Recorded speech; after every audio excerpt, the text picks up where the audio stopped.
Okay, so after a few days of looking around on the internet and just letting the stuff surface up, we got a better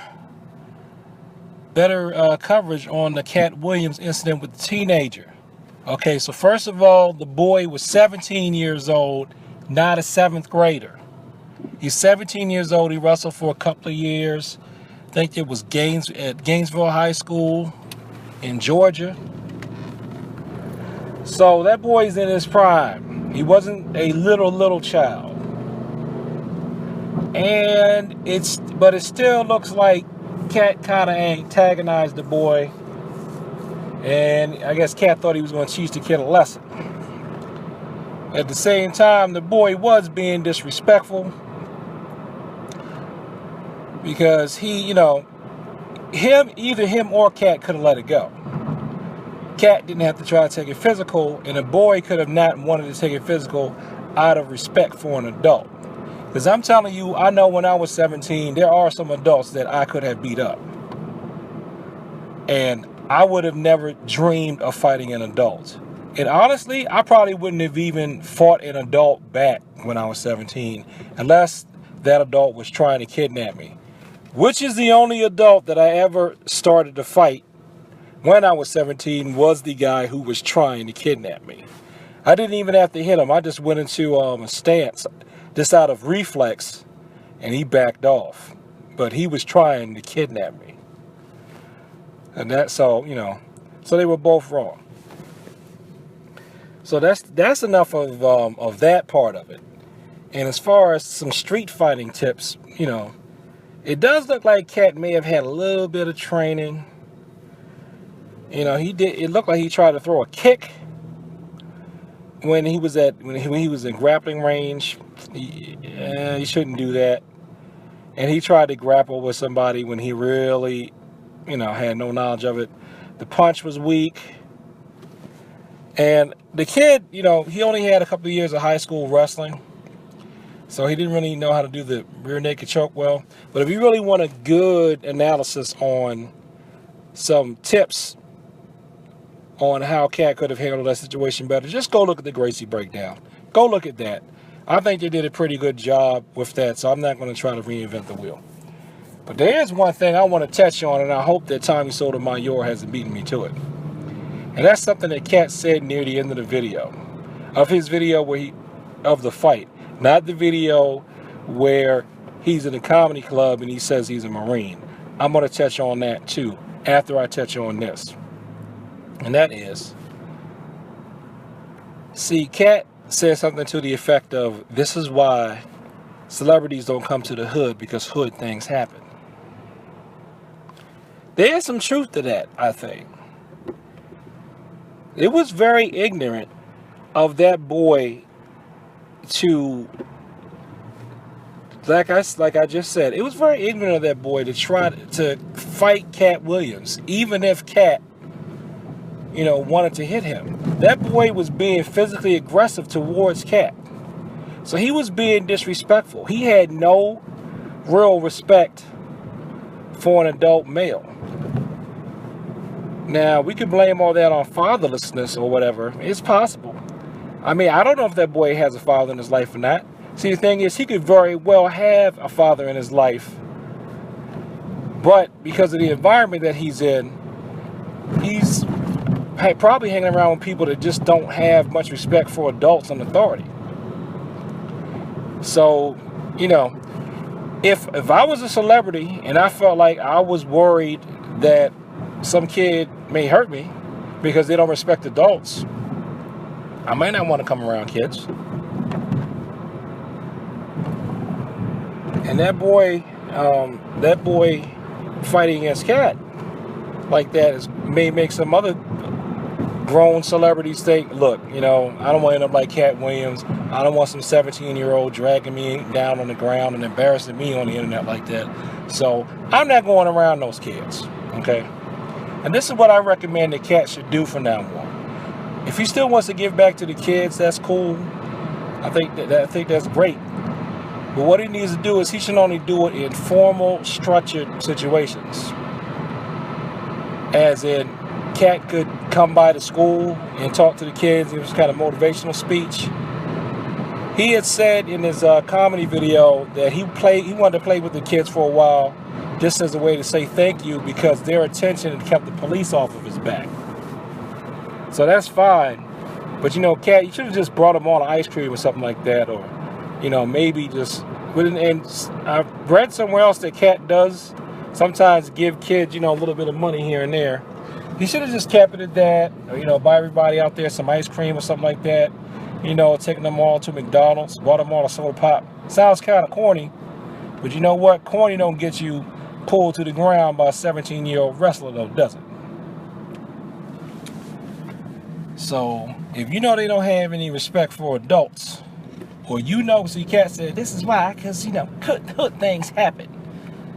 So, if you hood and hood things happen, then you got to keep it so that you won't trigger hood reflexes. And you can do that if you keep things, formal, in a formal situation where they don't feel like you've dragged things down to their level. And see, this also goes back to a video I made about trying to be hard at 40. I'm really tired of people trying to be hard at 40. I say this, I'm in my 40s at the time of this video. I'm really tired of people trying to be hard at 40 because there's no point to it. There's no point in people our age enough trying to be hard. I didn't say that we can't try to be strong. I didn't say that we can't take care of ourselves. I didn't say that we can't, do combat sports or learn self-defense. But you know what I mean by trying to be hard. Trying to have that, that big, macho, I'm a tough guy swagger when you're 40 years old. Why do you need to do that? You don't need to do that. You're already 40 years old. You got some life experience under your belt. Use that superior mind and superior wisdom that you've gathered in 40 plus years when you have to deal with people. And speaking of respect, well, we all can agree that the child obviously did not have much respect for Katt Williams, the adult. I do think that we as adults do have some obligation to show some respect to the children. Not that we have to kowtow to the children or do whatever the children want, but we should be respectful towards the kids, even if they're not being respectful towards us, so that we can model the behavior that we want them to show. Now, Katt did try walking away from the fight. I don't recommend walking away necessarily. I'm not saying stand there and argue. I wouldn't walk away. I would back away or back up. Keep one eye on the person. But Katt had invited him off out of the view of of a lot of people, and then he hit the boy first.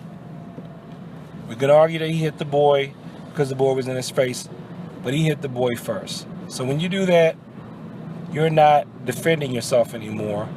You become the aggressor. So the part about where I said I hope Tommy Sotomayor doesn't beat me to it is, again, the whole hood aspect. I can hear Tommy talking about, certain types of bears, attacks, pimp, and, and gets in, ghetto jungle struggle or something, some ridiculous headline like that, just to make a point that he feels as though these sons of single mothers hate their fathers, therefore they hate an older male. Now, I do think there might be some truth to that, subconsciously, because people aren't always aware of what their actual motives are. They could be mad at someone that they don't know because that someone reminds them of someone that they do know or wish they knew, and they transfer the anger from that one person to the other. So if a boy has issues with his dad, he could transfer that anger over to somebody who is his dad's age, or someone who is his mom's age, or a girl could do that, or vice versa. So sometimes I think people can transfer anger over from one situation to the other. It may not even be aware of it.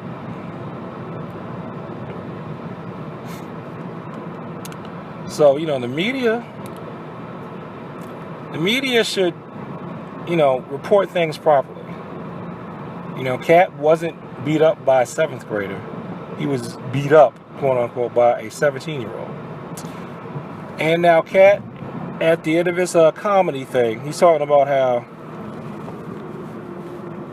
he's a Marine, Semper Fi, do or die, and I didn't really want to hurt the boy. I can believe that to a degree, because in the Marine, I know because I went through the Marine Corps, and in the Marines, you're taught not to hurt civilians. So if it's not, basically taught, if it's not war, there's no reason to really lay a beat down on somebody. And if he saw the boy as a non-combatant, I can see why he could not want to hurt the boy. That point's kind of negated, though, because Katt struck the kid first. So I don't know if I'm really buying that angle. But I will say this. If what Katt Williams says is true about being a Marine, just because you're a Marine, that doesn't mean that you can beat up everybody who's not a Marine. Being a Marine does not endow you with special fighting powers. You know what the Marine Corps does? The Marine Corps is very good at attracting people who have what I call an X factor when it comes to fighting. The Marine Corps doesn't make you that way. It attracts people who are that way, and it can help bring that out. But if you don't work out the day you leave Paris Island, I don't remember the name of the other camp that was in California. I want to say it's Camp Pendleton, but I could be wrong. So I'll just stick with Paris Island because I was on the East Coast. So, the day you leave Paris Island, if you don't work out again or you don't train again in any fashion, you're not going to be as combat ready as you were when you walked across the parade deck. That's just the reality. Being a Marine is not some kind of magical shield against, being defeated in combat. What the Marines do again, yes, they do train you. They train people, and these days they're training them in Marine Corps martial arts, which looks like it's got a lot of BJJ and judo in it. But if you go up against somebody that's got more training than you do, they could beat you. Especially if they're 17 years old.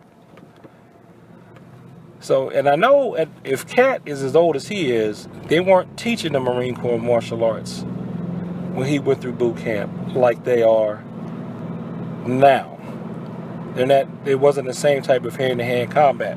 When I was in the Marines, a lot of the guys came in there, there was like every 3rd guy knew like Kung Fu or karate or judo or something. Darn near everybody or knew how to box or something. Like when I did the boxing program, like there was a guy who learned how to box from his father his whole life. That was like their main style. I had like green belt level Taekwondo. And I didn't know it at the time. I had green belt level Taekwondo and probably about like green belt level judo, or, I knew some judo but didn't realize I did. And then there was this, when we went to MOS school, there was that guy, Min, that I talk about in the interview I did with Whistle Kick Martial Arts Radio.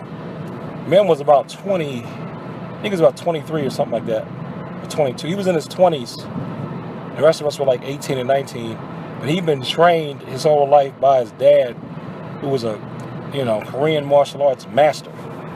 So Min knew like Taekwondo and Judo. And so, he knew some type of Tai Chi type stuff, because he had a good understanding of internal arts. But he came there with that. And there were some guys who, ex-gang members. A lot of guys who were wrestlers and football players and stuff. So, or like dudes that they were the toughest guy in their town, wherever they were from. They were like the toughest guy in their town. So the Marine Corps didn't give them that. They came in with that. But if they don't work out, like I said in my video about people trying to be hard at 40, if you don't work out, or you don't really train in a combat sport, you're not going to beat up somebody that's in their prime. Because because they're at the peak of their physical game and you're on the decline of your physical game, but you're at the peak of your mental game. And see, people forget that is why martial arts were developed in the first place. It's so that the older, the smaller, the weaker, the more feminine, the slower, could have a chance against the big, young, strong, masculine, and fast. So, Katt Williams, I don't mean to drag the brother down, but he's not as young as he used to be. None of us are as young as we used to be. I'm not as young as I used to be. Shoot, Katt Williams has more hair on his head than I do. But if you think that you can step to these kids, and that's something that really gets me, man. I'm really amazed at how many people think that they can still step to kids that's not their own kid. If it's your own kid and you really can't beat the kid up, they still may cower to you physically because you have that psychological advantage over them from when they were little when you gave them a spanking. But you're going to step to kids that you don't really have any real authority over physically? And you don't work out, you don't have a black belt in anything, they're going to destroy you. So stop trying to do it. This is my extremely long take on the whole thing. And I still say, Katt Williams, hey man, if you're ever in my neighborhood, you want to come on through, I'll be happy to give you some lessons. If anybody's there that's about your size, I'll let you do some judo with them. I'm not going to go through striking with you because I'm just not. Just for safety reasons.